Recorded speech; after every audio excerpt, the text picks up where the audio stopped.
अस्सलाम वालेकुम।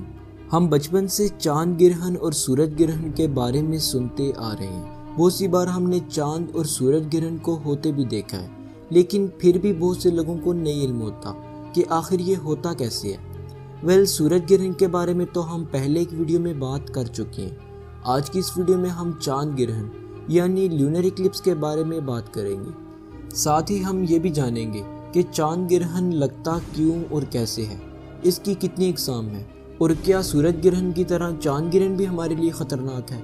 तो चलिए शुरू करते हैं। बेसिकली चांद ग्रहण तब होता है जब हमारी ज़मीन सूरज और चांद के दरमियान आ जाती है और इन दोनों में रुकावट का सबब बनती है। हमारी ज़मीन सूरज से आने वाली कुछ या तमाम रोशनी को चांद तक नहीं पहुंचने देती। ये कॉस्मिक इवेंट सिर्फ फुल मून के दौरान होता है और हम सब जानते हैं कि फुल मून 29 दिनों में एक ही बार होता है। तो ऐसे में हमारे पास एक सवाल उठता है, वो ये कि अगर ल्यूनर इक्लिप्स फुल मून के दौरान ही होता है तो फिर हमारे पास हर महीने चांद ग्रहण क्यों नहीं होता। दरअसल चांद का हमारी ज़मीन के गिर्द मदारी रास्ता 5 डिग्री तक झुका हुआ होता है, जिसकी वजह से चांद जब ज़मीन के गिर्द चक्कर लगाता है तो वो कभी थोड़ा ऊपर होता है तो कभी नीचे। लिहाजा ऐसा होने की वजह से ज़मीन, चांद और सूरज हमेशा सीध में नहीं रहते। इसी वजह से हर महीने चांद ग्रहण नहीं लगता। अब जान लेते हैं कि क्या सूरज ग्रहण की तरह चांद ग्रहण भी हमारी आइज़ को डैमेज करता है। तो उसका जवाब है नहीं। दरअसल सूरज ग्रहण के बरक्स चांद ग्रहण को नंगी आंख से देखना महफूज है और आप इसे अपनी नेकेड आई से देख सकते हैं। तो ये थी चांद ग्रहण को लेकर कुछ इन्फॉर्मेशन। होप सो आज की इस वीडियो से आपने कुछ ना कुछ नया ज़रूर सीखा होगा। तो मिलते हैं नेक्स्ट वीडियो में, तब तक के लिए अपना ख्याल रखिएगा। अल्लाह हाफिज़। हमारा दिल मुकम्मल तौर पर वर्काहॉलिक है, यानी हमारे पैदा होने से लेकर हमारे मरने तक हमारा दिल लगातार और बिना थके काम करता रहता है और हमारी पूरी ज़िंदगी के दौरान लगातार हमारे जिस्म के तमाम अज़ा में ऑक्सीजन और न्यूट्रिएंट रिच ब्लड यानी ग़िज़ाइयत से भरपूर खून पंप करता रहता है। इसके बावजूद साइज़ में हमारा दिल फीस्ट यानी मुट्ठी जितना होता है। लेकिन क्या आप जानते हैं कि साइज़ में इतना छोटा होने के बावजूद हमारा दिल कैसे हमारी बॉडी में सबसे इम्पॉर्टेंट रोल प्ले करता है। दिखने में हमारा दिल कैसा होता है और हमारा दिल हमारे जिस्म में क्या काम करता है। आज की इस वीडियो में हम ह्यूमन हार्ट के बारे में बात करेंगे और वीडियो के आखिर तक आपको इन सब सवालों के जवाब भी मिल जाएंगे। तो चलिए शुरू करते हैं। ये है हमारा दिल जो हमारे फेफड़ों के दरमियान मौजूद होता है और बाएं फेफड़े की जानिब थोड़ा सा झुका होता है। हमारा दिल एक डबल परत वाली झिल्ली में बंद होता है जिसे पेराकार्डियम कहा जाता है, जो हमारे दिल की हिफाजत भी करती है। अब जान लेते हैं कि आखिर हमारे दिल के अंदर ऐसा क्या है कि ये हर वक्त धड़कता ही रहता है, कभी रुकता ही नहीं है। तो चलिए अब हमारे दिल को अंदर से देख लेते हैं।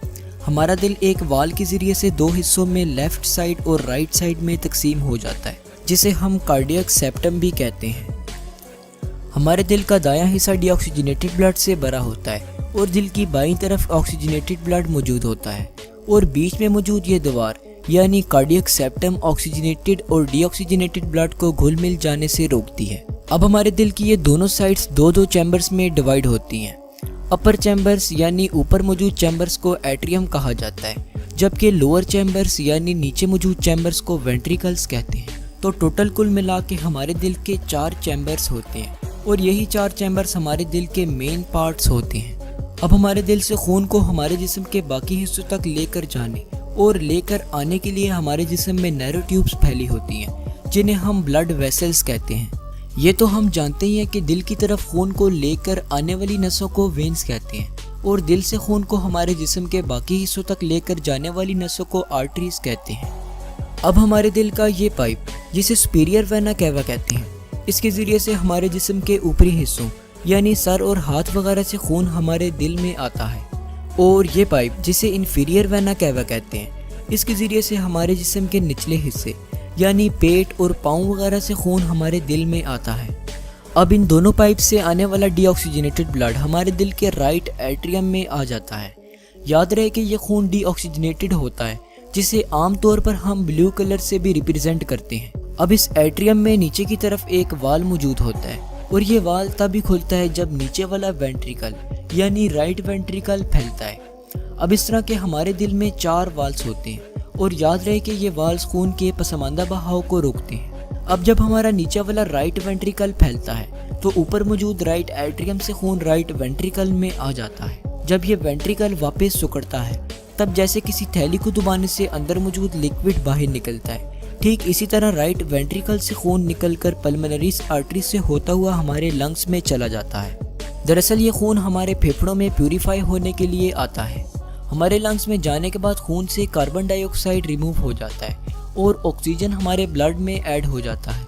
अब ये खून ऑक्सीजनेटेड हो जाएगा और जैसे कि हमने आपको पहले भी बताया था कि डीऑक्सीजनेटेड ब्लड को ब्लू कलर से रिप्रेजेंट करते हैं, ठीक इसी तरह ऑक्सीजनेटेड ब्लड को रेड कलर से रिप्रेजेंट करते हैं। अब ये ऑक्सीजनेटेड ब्लड दोबारा से हमारे दिल की तरफ पल्मोनरी वेन्स के जरिए से आ जाएगा और हार्ट में आते ही ये खून लेफ्ट एट्रियम में गिरता है।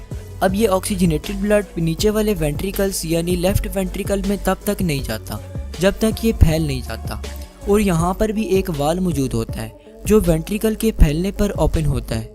जब ये वेंट्रिकल फैलता है तब ये खून लेफ्ट एट्रियम से लेफ्ट वेंट्रिकल में चला जाता है। अब नीचे वाले वेंट्रिकल से ये खून एक नली यानी एओर्टा में पहुंचता है और वहां से ये खून आर्टरीज के जरिए से हमारे पूरे जिस्म में फैल जाता है। एओर्टा हमारे जिस्म की सबसे बड़ी आर्टरी होती है जो हमारे दिल से हमारे जिस्म के बाकी हिस्सों तक खून को पहुंचाती है। अब ऑक्सीजन को ट्रांसपोर्ट कर लेने के बाद डीऑक्सीजनेटेड ब्लड हमारे दिल में दोबारा से जमा हो जाता है और ये साइकिल चलता रहता है। तो उम्मीद है कि आपको हमारे दिल के काम करने का मैकेनिज्म समझ आ गया होगा। अस्सलाम वालेकुम।